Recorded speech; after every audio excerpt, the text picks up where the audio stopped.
बिस्मिल्लाहिर्रहमानिर्रहीम। नाज़रीन अस्सलाम वालेकुम। आज नुस्खे की तैयारी शुरू है जी। ये पान के पत्तों का पानी है और इस दवाई के काफ़ी ज़्यादा अज्जा हैं। ये रात की चांदनी को रंगीन करने के लिए और कैफ़ करने के लिए ये नुस्खा हमने बनाया। अब इसको फ़ाइनल दूसरी मरतबा पान के पत्तों का पानी इसमें खरल करके खुश्क किया जाएगा, फिर इसकी गोली बनेगी।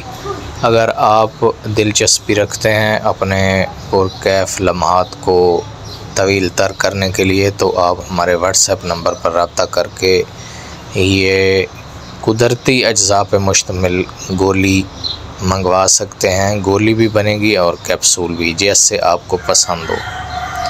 तो बहुत अच्छी सब कुदरती जड़ी